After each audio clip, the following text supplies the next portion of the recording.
අද අපි ලොකු අම්මලා ගෙදර යන්නයි හදන්නේ. බලමුකෝ මොකද වෙන්නේ කියලා. ලොකු අම්මලාගේ වැඩි දුරක් නැහැ. ඒක නිසා අම්මයි මායි පික්මී එකක් දාගත්ත ලොකු අම්මලා ගෙදරට යන්න. මේ පාරේ තමයි මම ගියේ දහම් පාසලක් තියෙන්නේ. ඉන්නකෝ ඔයාලට පෙන්නන්න. මේ තියෙන්නේ මම ගියපු දහම් පාසල. මේ බලන්නකෝ. තාප්පේ ලස්සන චිත්‍රයකුත් ඇඳලා තියෙනවා. ඔන්න එතන බස් හෝල්ඩ් එකක් තියෙනවා. ඒත් එක්කම ඉස්සරහම පෙට්‍රල් සෙට් එක. ඔන්න දැන් මේ ඇවිල්ලා ඉන්නේ ලොකු අම්මලා ගෙදර.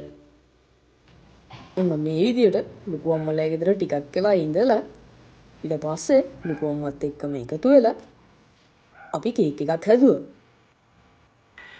අවශ්‍ය බඩු ඔක්කොම දීලා එයාට වැඩ බාර දීලායි තියෙන්නේ. මේ බලන්නකෝ. එයා ලස්සනට මික්ස් කරලා දෙන විදිය. අවශ්‍ය විදියට මික්ස් වුණාට පස්සේ මේ විදියට තැටියට දාගත්තා.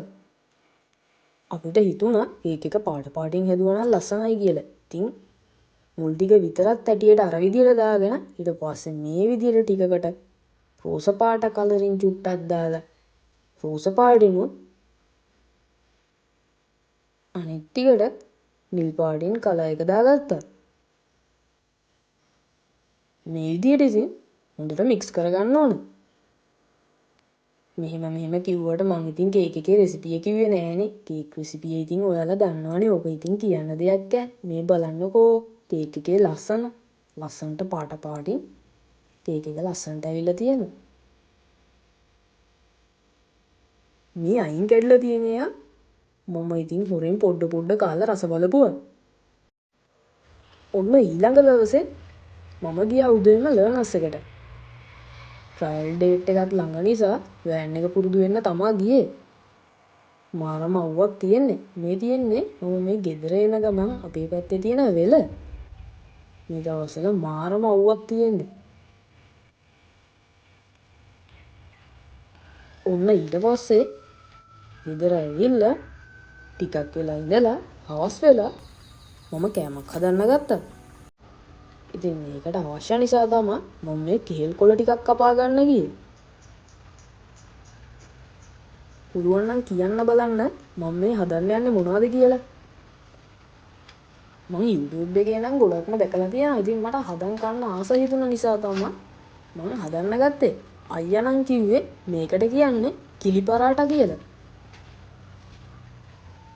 ඔන්න ඊට පස්සේ මම මේ විදියට භාජනයක් අරගෙන ඒකට පාන් පිටි ටික දාගන්නවා.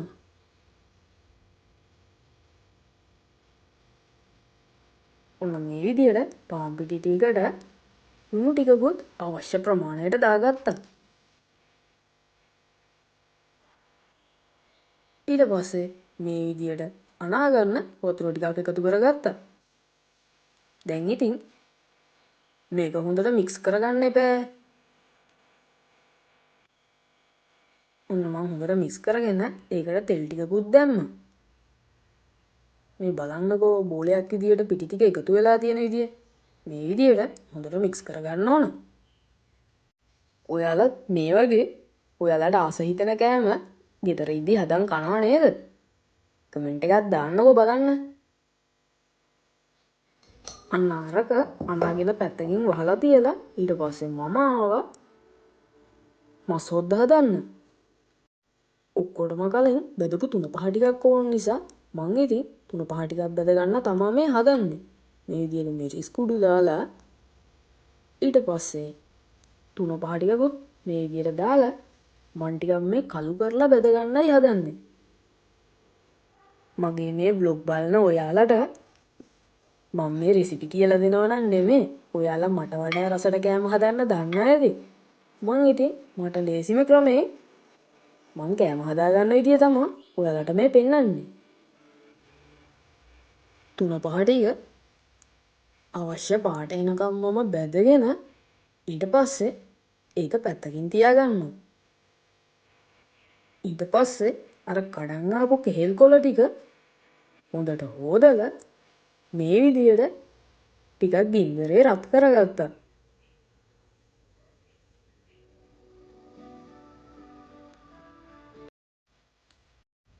තව නම් රත් වෙලා මදි. ඉතින් මම මෙහෙම ටිකක් වෙලා ගින්දරට මේ කෙහෙල් කොලේ මේ විදියට අල්ලගෙන හොඳට පොඩ්ඩක් රත් කරගත්තා.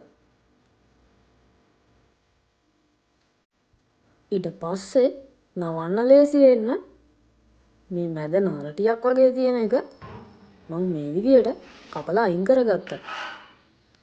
දැන් මේ ඉස්සල්ලා හදාගත්ත පිටිගුලියෙන් මම මේ විදියට පොඩි පොඩි බෝල හදා ගන්නවා.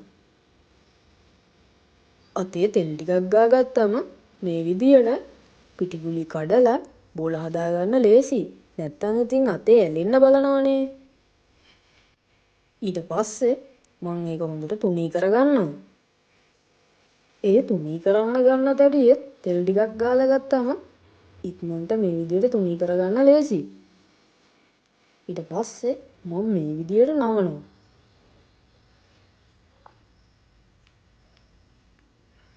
ඊට පස්සේ ආයෙ මේක තුනී කරනවා.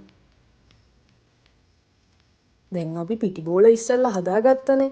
ඒ හැම පිටි බෝලයක්ම මේ විදියට හදා ගන්නවා. ඊට පස්සේ දැන් මේ තැටිය පිටින්ම මම ඔන්න ලිපේ තියාගත්තා. ඔන්න මේ විදියට ඔක්කොම හදා ගන්න ඕනේ. ඊට පස්සේ මම දැන් චිකන් හොද්ද හදන්නයි හදන්නේ. ඔන්න මුලින්ම මම මේකට තෙල් ටිකක් දා ගන්නවා. ඊට පස්සේ ඒක රත් වුණාට පස්සේ මම සුදු ලුණු ටික, ලුණු ටිකක්, කරපිංචා ටිකක් එහෙම දා ගන්නවා. ඊට පස්සේ මේ ටික හොඳට මේ විදියට තෙලේ ටෙම්පරාදු කරගන්න ඕනේ. දැන් ඊට පස්සේ අර කලින් බැදගත්ත තුන පහ ටික මේකට එකතු කරගන්නවා. ඒකත් ඊට පස්සේ හොඳට මික්ස් කරගෙන දැන් තමා මේකට චිකන් ටික එකතු කරගන්න ඕනේ. ඔන්න මම චිකන් කෑලි 3ක් තමා මේකට එකතු කරගත්තේ. ඊට පස්සේ ඒකට මේ විදියට වතුර අවශ්‍ය ප්‍රමාණයට එකතු කරගන්න ඕන. මොකද ඉතින් අපිට හොදියේ බෑ. හොද්දට අවශ්‍ය ප්‍රමාණයට වතුර එකතු කරගත්තාම ඇති. ඔන්න ඊට පස්සේ අවශ්‍ය ප්‍රමාණයට ලුණුත් එකතු කරගත්තා. ඔන්න දැන් නම් චිකන් හොද්ද ලෑස්තියි. ඔන්න දැන් කලින් රත් කරගත්ත කෙහෙල් කොලේ මේ විදියට තැටි උඩින් තියලා ඒකට චිකන් හොදි ටිකක් දාගන්නවා. ඊට පස්සේ මේ විදියට හදාගත්ත පරාටා එකක් තිබ්බා. බලන්න ඒකේ හිලකුත් තියෙනව නේද? ඊට පස්සේ සිහින්ම කපාගත්ත ලුණු ටිකකුත් මේ විදියට උඩින් දානවා. උඩින් මේ විදියට චිකන් හොදි ටිකකුත් දාගන්නවා. ඊට පස්සේ චිකන් කෑල්ලකුත් අරගෙන පොඩියට මේ විදියට කෑලි කඩලා උඩින් දානවා.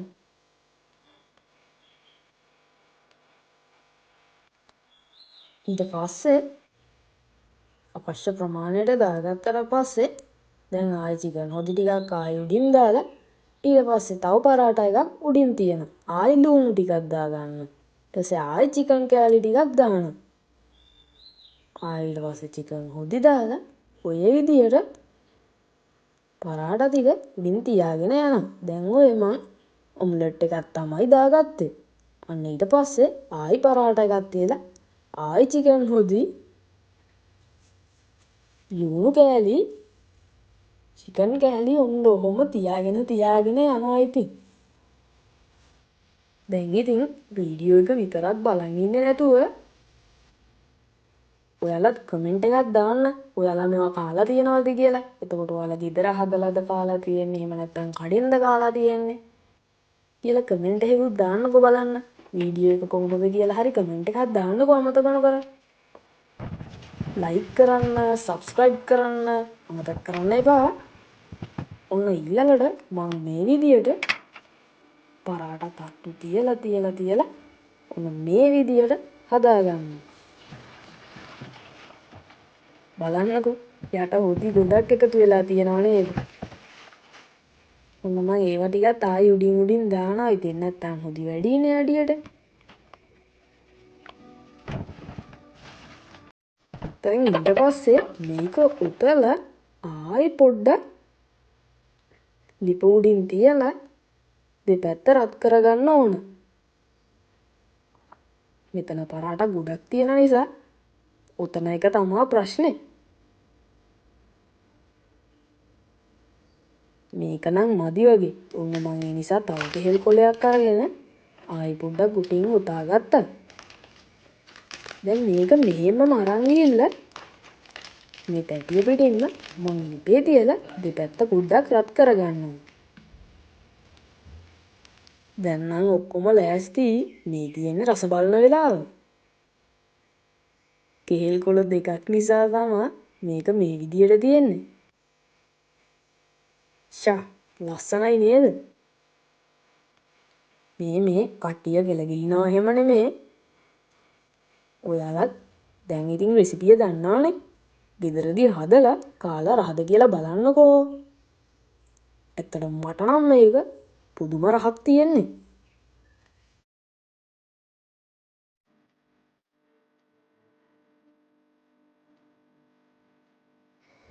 ඔන්න ඉතින් ඔයාලත් කැමති නම් කටක් කන්නකෝ. හරි ඉතින් විහිළුවක් කළේ. ඉතින් ඇත්තටම කිව්වොත් පුදුම රහක් තියෙන්නේ මේකේ. එහෙනම් අලුත් vlog එකකින් හම්බෙමු. හැමෝටම සුබ දවසක්.